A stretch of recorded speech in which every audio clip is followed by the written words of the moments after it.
the frame by frame animation is really when you have something that is hand drawn. If you're just doing what I'm going to show you next, you can do it on the video timeline. So you click that and then you click this, and there is the video timeline. You can do your animation on the video timeline and export it out as an animated GIF. Okay, so you can get two formats out of the video timeline: animated GIF, and the way to do that would be right here. Export for web. Wait for the next, and it'd be this GIF right up here. And if you lower the colors, it will run a lot smoother. So let's see how much I can go. I'm on 64 and he still looks good. Let's see if I go down a little bit more. Soon it's going to deteriorate it. Oh, still pretty good. I might lose the blue in the next one. Nope, 16, still good. Now it's all black. It's all black. And then of course this, see, now it's really messing up. And 2, that's it. So I could get up to 32. I'm gonna do 32 because if we go all the way up to 256, let's see if we see a difference in the blue. No, I see no difference. So 32, it can go. That numerical change helps the animated GIF run better. It's all about computing. So then I would save that, okay? And that would be an animated GIF. Then you can also file, export, render video for YouTube.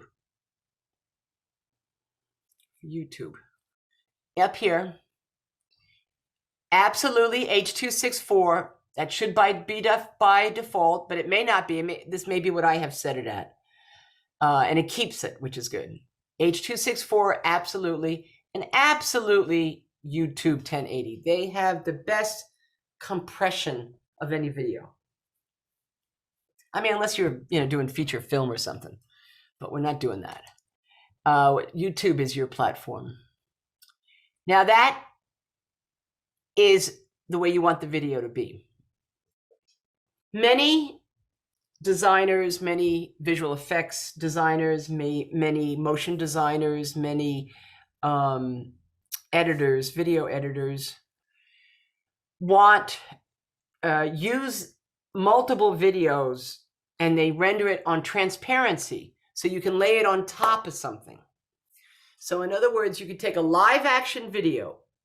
So again, you can import a live action video into Photoshop as part of your video. That's why I've been asking you to take videos of your phone, 1,000, 2,000, 3,000, 4,000, 5 seconds of anything is really nice, can be nice things as a montage. And so you render it with a transparency. So if you want to render something that you've done in Photoshop with a transparency, so you can lay it on top of video, just like they lay type on top of, they lay words on top of video, right? And so they have a layer of type with transparencies. You can have designs. You can have an animated GIF with transparency. If you wanted an animated GIF, or if you wanted a video, you want a video with transparency, you have to do these steps in this dashboard. You ready? So I want to render this bee out so that I could, get a video of the Beeline bus line traveling down Valhalla campus and lay this bee on top of it. And I would do it like this. I would say media encoder. I come over here to H.264. You go, and media encoder is an application you have to download from Adobe. Photoshop may automatically do it. So if you have any problems rendering the video, it could be that. And that's, you just have to download it just like you did Illustrator. Anyway, but to do the transparency, you come up here to QuickTime. And down here, this becomes accessible now. Your alpha channel. Crystal, what does alpha mean? What is an alpha channel? Alpha channel? Yeah, what do you think alpha means? I'm not quite sure. Yeah, anyone else? I've kind of thrown it around once in a while, but not too much, really. Actually, in Illustrator, I probably don't talk it as much because we're just exporting AI, and it automatically is transparency. An alpha channel is a fancy word for transparency. Okay, Nicholas, you got that? Yep. Yeah, so you see why I'm saying this? So if you create something in the video timeline that you want to lay on top of another image, that is how you render out with a transparent, like your logo. Your logo. Crystal, your name, right? Crystal C. Martinez, your name that is, and you could just use text and it would be transparency. But if you did anything with it, you would render it out with this video. So anyway, so that's how you do it. And don't forget to do the YouTube as well. Oh, I didn't want to render this, but it's rendering. Okay. Yeah, I don't need this. Okay, so now I just have a few more minutes left. Any questions so far? So let's just do something really simple. Now, to attach this timeline to your dashboard, you just bring it down until you see a blue, don't lose it, blue line that lights up, and then you let it go, and then it gets attached to your keyboard, your dashboard. And then you can zoom out.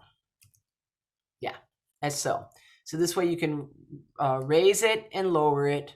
You always want to see everything. You want to see all your tracks, and you want to see everything. So basically, let's talk about this. So position-wise, very simply, starts here. You lock the keyframe here. You advance all the way to the end.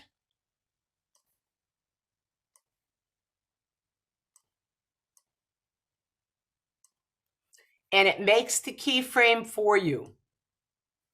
So then you get this. Now this is 5 seconds. It's much longer than 5 seconds. It feels it. So when you work in Photoshop, everything is slow. And that's okay, because this would be, it's only 5 seconds. It should be done in 1,000, 2,000, 3,000, 4,000, 5,000. This is done like in 20,000. 1,000, 2,000, 3,000, 4,000, 5,000. See, it would have been done by now. 6,000, 7,000, 8,000, 9,000. So it's very, very slow, but it would render out very fast. Let me do that right now.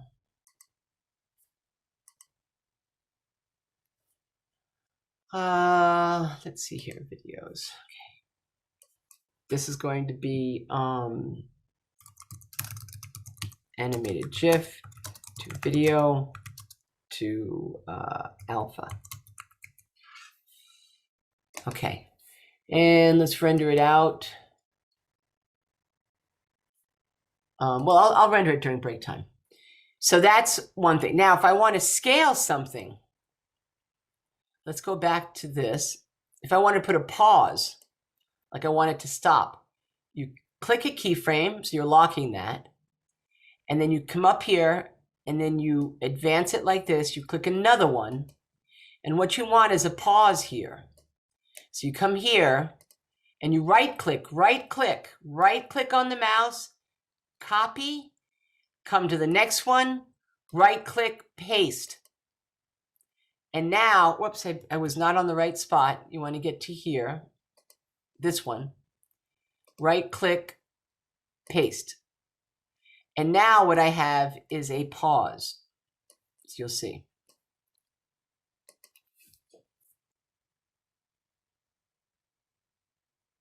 Now, I can make that pause go very fast by moving this, and it will happen fast. and it will hold, and it'll go out fast. Okay, so I'm going to save this and I'm going to render it on our break. Let me stop that. So now we did the position and I just deleted the keyframes. So positions is quite easy. Style, how to do opacity. You don't really need opacity unless it's in the middle of something, because you have the fade ins right here. You mouse down, fade, drag and drop, drag and drop. And so then you have this, right? And let's turn this on. Oh, that's why it wasn't on. I had it turned off. Let me get my layers. I had this turned off. And let's get this back in position.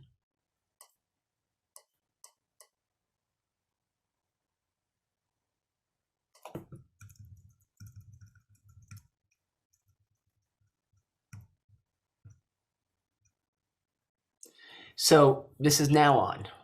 So then you see it, I play it. I moved my, I have them both selected, that's why. I have both my layers selected, and let's get rid of this right now. You don't really want to put the fade ons until the very end. So basically the fade on would be this, click down, drag and drop, and then play. And you can stretch that out too. But again, that goes very fast. And then you can put it at the end. Just click down, drag and drop. Oops, drag and drop. Okay, so that's a fade in, fade out. Now style, bring this back to style. See, that's why you don't really want to put these fade ins and fade outs until the very end, because you can't see things. So you want to see things. So that's there at the very end to put on. Now, if you wanted a glow on this, right? So in order to do a glow, you have to apply a glow. So let's apply a glow. You highlight, come up your layer style, glow. Let's create a color that we can see. Up, here comes the color. Let's make it be green or blue. He's got a nice blue. Yeah, our blue. Yeah, that's good. And you say okay, and you get you adjust the glow so it's what you want to see, right? So say I want to see that glow, but I want it to appear, not jump on, just slowly appear. So you have to establish the first keyframe. So first thing to do is to apply the glow. So then you come up here to adjust it, which is right here, spread, size big, but turn the opacity up here to 0. Now I don't see it. And then you make a keyframe. And to make keyframes, you click this. Whoops, I have to click this first. And then click this. So now that just made a keyframe. So I'm going to advance it. And by this time, I want that glow to appear. So I click the glow, double click, and I go to the glow. Make sure you go to the glow down here, and then I go opacity, like that. And then I say okay, and it makes the keyframe for me. So now what you do is we call this scrubbing, because it's so slow, you don't want to wait for it, right? It takes too much patience. So you just scrub it to see it. And here comes the glow.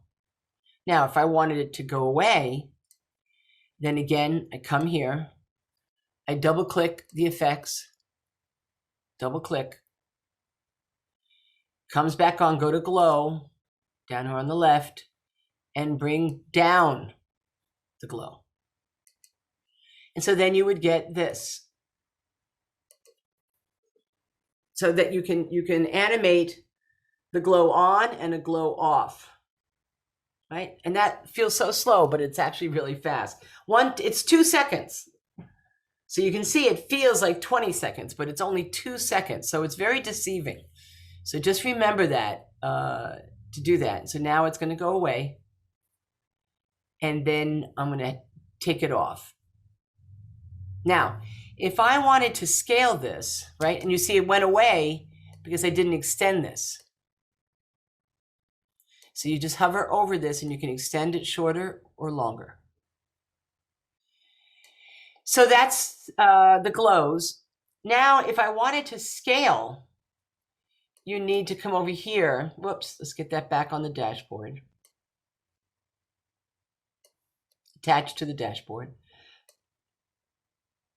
You come over here to the upper right corner. You'll see an arrow on the layer in the timeline. You click that, and then you say zoom. And be sure you toggle off resize. Then come off it, deselect somewhere, and they put something there and you don't want it, so you just delete it. I don't know why they do that. If they just turned it to red. I guess they want you to see a difference if you hadn't opened it. And so what you're doing is you want to say, I want to scale this. Now this is tricky because scaling anything in bitmap, whoops, no shift key. Scaling anything in bitmap can be very, very, trying to think which way I want to do it. I think I want to do it like this. Yeah.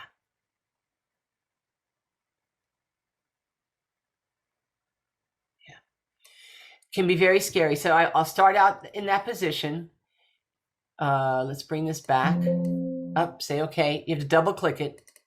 Double click. Once you make any transitions, it wants to say, are you sure you want to make this move? And you say yes by double clicking it. So I'm going to lock the position. Well, actually, this is a position because it says transform now versus here.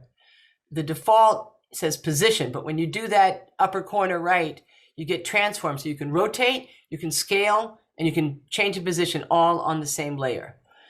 So I'm going to scale it. So I'm going to go Control T and space zoom out so you can see the handles. And I'm going to bring it down till it's real small. And double click it. Oh, you know what I didn't do? I didn't advance the I did not advance the marker. So let's do this again. See, I forget just as much as you do. So you lock in the first position. I did not move from this position. So you lock in the first position. That's why we love undos. You advance the marker. Now, Control T, I want to scale it to bring it back in size.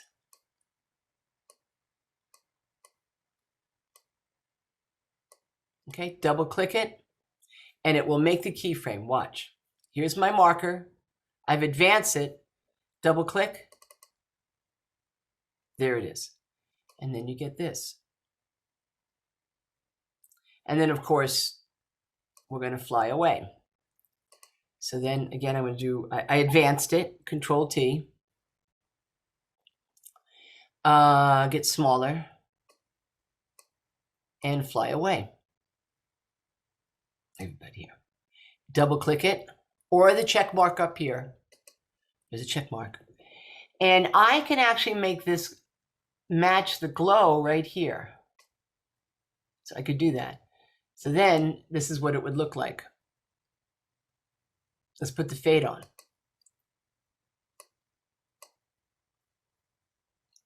Click down and drop. Okay.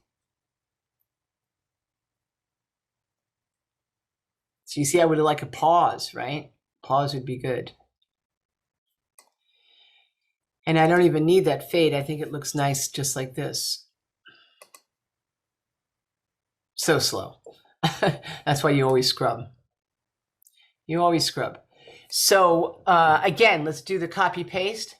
Say I want to pause. Let's bring this in. Remember, when you're jumping between keyframes, you want to click to the keyframe. And so I want to keep this. So I want to go right click, copy. I want to advance it to about here, make a keyframe, right click, paste. Right. Come up here, back to this keyframe, click, right click, copy, click to the next up on this one. Oops, let's get back here. Yeah, this one. Insert a keyframe and right click, paste. So now I have a pause. If you hit return, the space bar, it plays it and stops it. So now I will have a hold on that. And so now it will pause. And then, yeah. Let's do it way over here.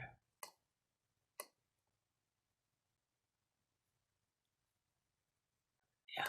So that's how you would do that to make that transition, to be able to get the transform, the rotate, and so forth. Okay, enough of that. Any questions before I hop on to the portfolios?